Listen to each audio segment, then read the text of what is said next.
May 3, 2010, Grenada. A man by the name of Steve Gurrie, a 32-year-old machine operator, walked into the Grenville Police Station around 5:50 p.m. holding a white bucket with 2 human heads inside. The gruesome nature of the crime made this true crime Caribbean story one of the most heinous acts the region has heard of. 2 friends, Clyde Greenidge, an ex-police officer, and Christopher Stanford, invited Gurrie, who was a close friend to them, to go to a farmland Greenidge owned at Balthazar, in the rural village of St. Andrew, to help cut grass. Reports said that, after drinking beer with the men, Gurrie agreed to help Greenidge clear the grass. Stanford lent him a cutlass to help Greenidge clear the grass. As he was walking behind Greenidge, carrying a heap of grass, he said, in his confession, that something in his mind told him to cut Greenidge's head off. He told police he couldn't recall how many times he chopped Greenidge or when he decapitated Stanford. He then used Greenidge's truck to take the heads to the police station. Police officer Derek Benjamin saw the silver van, driven by the Gurrie, stop in the middle of the road. Gurrie came out of the truck holding the white bucket in his hand and proceeded to walk towards the door of the station. He was wearing a brown short-sleeved jersey and long blue jeans pants with bloodstains. He calmly walked right up to the counter, lifted the bucket with his both hands, and poured out the contents onto the counter, revealing 2 human heads. As he did this, he calmly said, "I just killed 2 men there." What is frightening is that he was calm and collective and even asked officers to leave because he needed to catch a plane.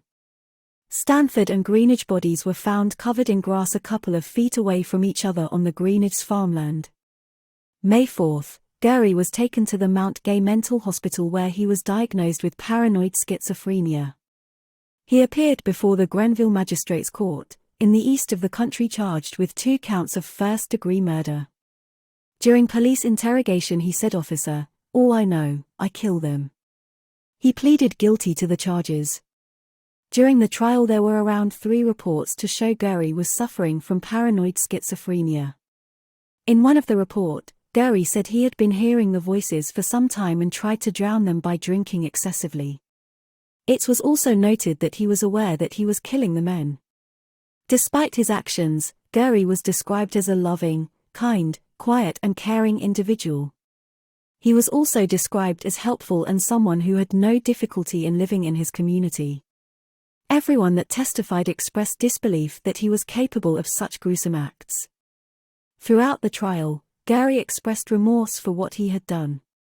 He was sentenced to 35 years in jail and ordered to undergo psychiatric evaluation every 6 months. The court took his mental health and his remorse into consideration when determining his sentence. His lawyers appealed the sentence in April 2022 on that grounds that it was excessive or wrong and that the judge failed to take into account the medial reports brought before the court. The appeal also questioned whether the judge failed to give sufficient weight to the social inquiry report, failed to balance the mitigating and aggravating factors, and whether or not the judge failed to give sufficient weight to the behavior of the Gurrie for taking responsibility for killing the men. Have you heard about this story? Tell me in the comments section. Don't forget to like and subscribe.